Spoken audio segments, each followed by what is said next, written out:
बैठे हैं और इस गर्मी के मौसम में मुझे आशीर्वाद देने के लिए इतनी देर से बैठे हैं, इसके लिए मैं सबसे पहले तो आप सभी का बहुत बहुत धन्यवाद करता हूं। मैं धन्यवाद करना चाहूंगा आदरणीय हमारे अंकल जी राजकुमार जी सैनी, चंद्रभान जी, भाई किशु जी, विनोद चोपड़ा जी और हमारे भाई सुभाष जी, बिट्टू भाई, एडवोकेट अशोक हमारा भाई और हमारे आदरणीय बुजुर्ग दादा मांगेराम जी, परम आदरणीय करण सिंह जी, रामस्वरूप जी, मान सिंह जी और हमारे भाई राधेश्याम जी और हमारे अंकल जी रिटायर्ड फौजी साहब जगाबाड़ा से और छोटे साहब भाई जगी, विजय भाई, दीनदयाल जी, मैं सभी मेरे पिता के समान बुजुर्गों का यहाँ आशीर्वाद देने के लिए जो आए हैं इनका बहुत बहुत दिल से धन्यवाद करता हूँ। मेरे भाइयों, बुजुर्गों, दोस्तों, साथियों, मुझे ज्यादा आपके सामने कुछ बोलने की जरूरत नहीं है, क्योंकि आपने पिछले 20 वर्षों से मुझे झाड़ पिछोड़ के अच्छे तरीके से देख रखा है, क्योंकि आपके सामने बड़ा हुआ हूँ, आपके सामने पैदा हुआ हूँ, आपके सामने मैंने पढ़ाई की है, आपके सामने मैंने जिंदल की नौकरी की है और आपके सामने ये राजनीति का सफर शुरू किया है जो कि अभी अधूरा है। और इस अधूरे सफर को हमने मिलजुल करके उस मंजिल तक पहुंचना है जिस मंजिल की आप आस लगाए बैठे हैं। बुजुर्गों, दोस्तों, माता और बहनों, मैं अपने बारे में ये बताना चाहता हूं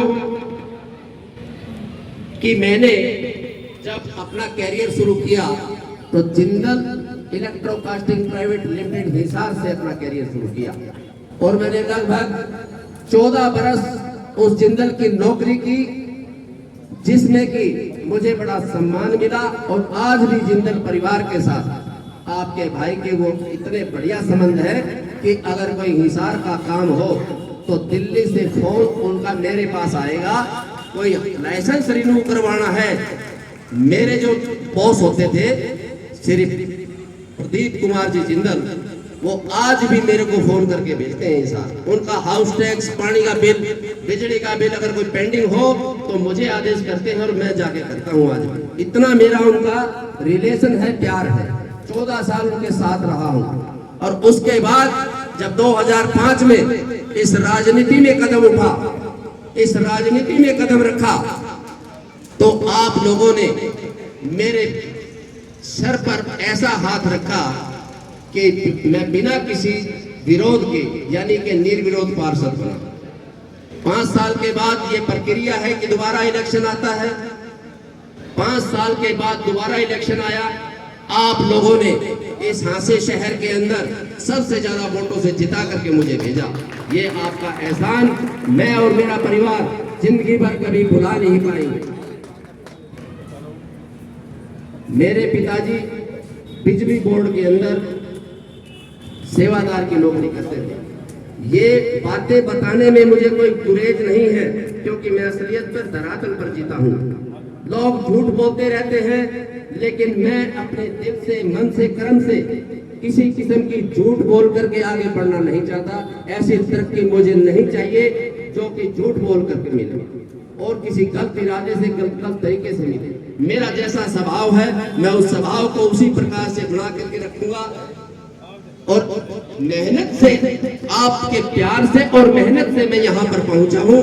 उस मेहनत के बलबूते पर मैं आपको एक बात कहना चाहूंगा, जो मेहनत करता है उसको मेहनत का फल मिलेगा, क्योंकि उजालों पर उसी का अधिकार है जो दिए की तरह जलने के लिए तैयार है।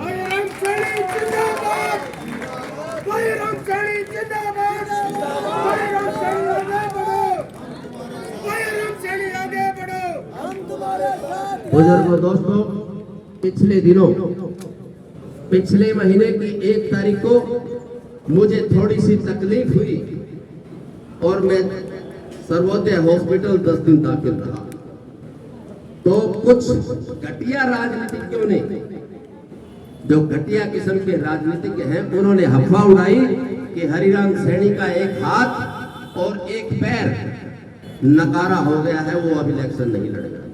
मैं आप भाइयों को यह बताना चाहता हूं कि आपका भाई बिल्कुल सवत है और आपके सामने है। 4 दिन बाज के आसमान में ना उड़ने से आसमान कबूतरों का नहीं हो जाता। 4 दिन बाज अगर आसमान में नहीं आया तो कबूतरों ने आसमान पर अपना कब्जा समझ लिया। मैं आपको ये बताना चाहता हूं कि आपका भाई बिल्कुल समस्त है और मैदान में है, इस मैदान में है और इस लड़ाई को लड़के दिखाऊंगा आपके आशीर्वाद से।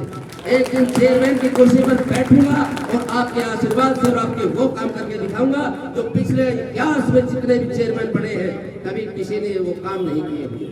उसकी मैंने योजना बनाई है, जिस प्रकार से एक बुजुर्ग को 60 साल का होने के बाद भी दर की ठोकरें खानी पड़ती है पेंशन करवाने के लिए। मैं ऐसा सिस्टम बनाऊंगा कि हर वार्ड के अंदर सरकारी कर्मचारी जाएं और वो कैंप लगाएंगे और जो भी 60 साल का बुजुर्ग मेरी माता कोई बहन है उसकी वही फार्म भर करके उसकी वही पेंशन बना करके दे करके आएंगे। कोई विधवा पेंशन है वो उसके घर पर मैं आदमी भेजकर उसके घर पर पेंशन बनवाऊंगा, क्योंकि मैं माता और बहनों की दुर्दशा देखता हूं तो मेरा दिल बड़ा रोता है। और मैं इन समस्याओं से मेरे भाइयों को, इस शहर वासियों को दूर करना चाहता हूं। वहां पर इस प्रकार के कार्य करवाऊंगा जाकर के कि किसी को नगर परिषद से कोई तकलीफ नहीं होगी। तो इन्हीं बातों के साथ अगर आप लोग सभी इकट्ठा होकर के काम करें, जितने भी भाई आज आए हैं, मैं उनके बलबूते पर कह सकता हूं कि वो अपनी अपनी जगह पर जाकर के हरिराम सैनी के नाम से वोट मांगे, क्योंकि किसी के पास जाकर देख लेना हरिराम सैनी का नाम लोगे तो आपको मेरा विश्वास है कि आपको आदर और सम्मान के साथ वो बिठाएगा। क्यों? क्योंकि आपके भाई ने कोई पाप नहीं किया, आज तक आपके भाई ने किसी का काम बिगाड़ा नहीं, आपके भाई ने किसी के साथ कोई गलत काम नहीं किया, इसलिए आपको सम्मान मिलेगा, इज्जत मिलेगी। आप तो हजारों की संख्या में बैठे हुए, मैं आपको बताना चाहता हूं कि इंग्लिश के अंदर सिर्फ 26 अक्षर है और उन 26 अक्षरों ने मिल करके बड़े बड़े ग्रंथ और बड़ी बड़ी मोटी मोटी किताबें लिख दी मिलने से। और एक बात और बताना चाहता हूं, एकता अगर आपने देखनी है, एकता आपने देखनी है तो किसी मधुमक्खी के छत्ते पर कोई पत्थर मार के देखे, वो एकता होती है। और वो एकता जिस दिन मेरे भाइयों के अंदर 36 बिरादरी के मेरे जो साथी हैं इनके अंदर हो जाएगी तो ये मुकाम कोई घना बड़ा मुकाम नहीं है। इस मुकाम तक हम पहुंचेंगे, बहुत जल्द पहुंचेंगे। जब भी इलेक्शन की डेट आएगी मैं आपके दरबार पर फिर आऊंगा, डोर टू डोर आऊंगा और हर चौखट पर मथा टेकूंगा। और जो लोग सिर्फ पैसे के बलबूते पर और अपने नाम के बलबूते पर चलते हैं उनको कोई पूछने वाला नहीं है। मैं आपको बता देना चाहता हूं, आज जो धरातल से उठेगा वही आगे बढ़ेगा, जो सबको साथ लेकर के चलेगा वही आगे बढ़ेगा। जिनकी नाड़ में सरिया है, जिनकी गर्दन झुकती नहीं किसी के सामने, वो आगे नहीं बढ़ सकता। और मैं आपको ये वादा करता हूं, मैं इस लाइन में आया हूं, मैं हर बुजुर्ग के पैरों में माथा रगड़ूंगा, माताओं बहनों के चरणों में बैठूंगा। भाई राम सैनी जिंदाबाद, हेलो, भाई राम सैनी जिंदाबाद। और उन लोगों को ये सिखा दूंगा, अगर राजनीति करनी है तो गरीब से गरीब आदमी के पैर में आना पड़ेगा, झुकना पड़ेगा।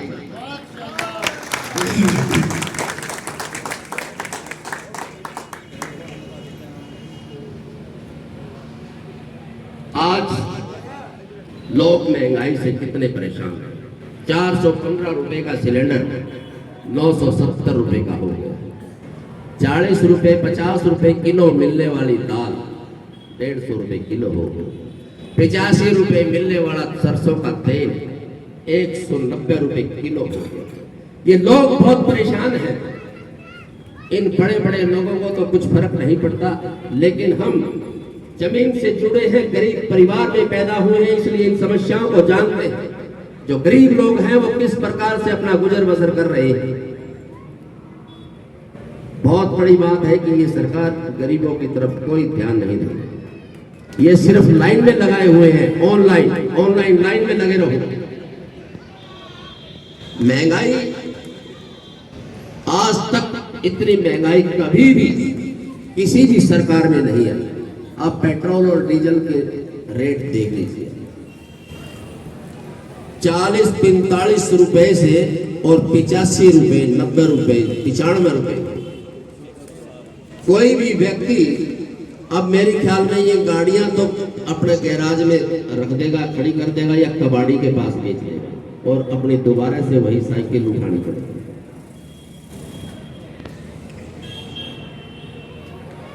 कई बार ऐसा होता है कि हमारा नुमाइंदा अगर आगे नहीं है तो हमारे काबिल बच्चे भी पीछे रह जाते हैं। काबिल बच्चे भी उन सिफारिशों के नीचे दब जाते हैं, उन पैसे की गड्डियों के नीचे दब जाते हैं। जो काबिल बच्चा है वो भी आगे बढ़ने से वंचित रह जाता है। लेकिन मैं वादा आपको करके जाता हूं, अगर आपका भाई चेयरमैन बना या उससे कोई ऊपर का दाव बैठा तो मैं किसी भी गरीब व्यक्ति के काबिल बच्चे को किसी भी तरीके से पीछे नहीं रहने दूंगा। और चेयरमैन रहते हुए भी जो नगर परिषद के अंदर मैं कर सकता हूं उसको बेझिझक करके दिखाऊंगा। मेरे अंदर एक सोच है कि नगर परिषद के अंदर 250 कर्मचारी, जो वाल्मीकि समाज के 250 कर्मचारी आज तक भर्ती नहीं हुए, मेरे अंदर एक जुनून है। और मैं आपको ये बताना चाहता हूं कि जिस दिन उस कुर्सी पर बैठ गया सबसे पहले ये काम करके दिखाऊंगा। 250 वाल्मीकि परिवारों को रोजगार देके दिखाऊंगा और उसके लिए मुझे चाहे कोई सजा भुगतनी पड़े, मैं इससे पीछे नहीं हटूंगा। तो मेरे बुजुर्गों, दोस्तों, साथियों, बहुत समय से आप बैठे हैं, तो मैं अंत में आप सभी का बहुत बहुत धन्यवाद करना चाहता हूं और मैं आपसे निवेदन करना चाहता हूं कि आगे भी आपका ये आशीर्वाद ऐसे ही बना रहे। और इस आशीर्वाद के लिए मैं आपके लिए आधी रात को तैयार रहता हूं। और मैं ये बात बताना चाहता हूं कि जब चाहे मैं अस्वस्थ रहा, हॉस्पिटल में रहा, लेकिन मेरे परिवार ने, मेरे बेटे ने, मेरी बेटी ने, हरिराम सैनी जिंदाबाद, हरिराम सैनी जिंदाबाद, हरिराम सैनी जिंदाबाद, हरिराम सैनी जिंदाबाद।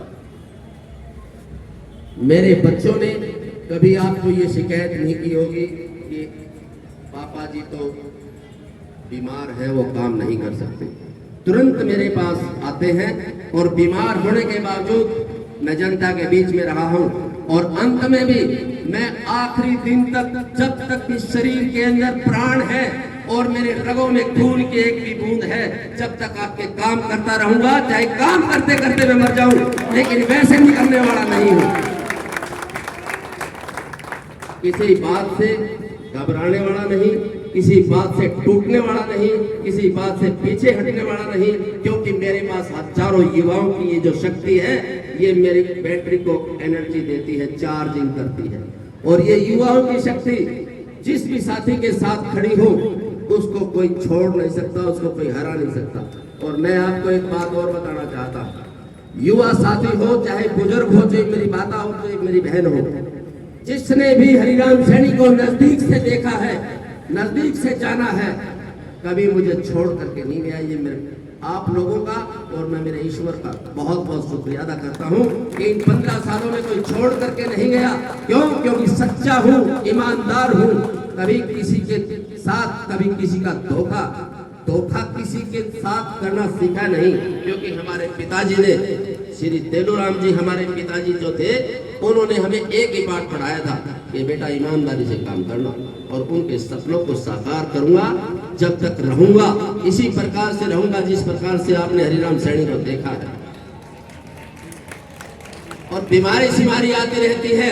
मैं आज मेरे भाइयों को ये बताना चाहता था कि मैं बिल्कुल ठीक हूँ, क्योंकि मेरे भाइयों के दिमाग में ये बात ना आ जाए कि हमारा भाई बीमार हो गया है।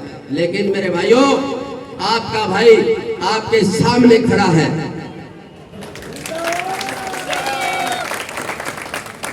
हरिराम सैनी जिंदाबाद, जिंदाबाद, धड़कन भाई हरिराम सैनी जिंदाबाद। अंत में मैं सभी भाइयों का बहुत बहुत धन्यवाद करता हूं और आशा करता हूं कि आपका आशीर्वाद इसी प्रकार से मुझे मिलता रहे। मैं कहीं भी किसी भी प्रकार की शिकायत आपके पास नहीं आने दूंगा।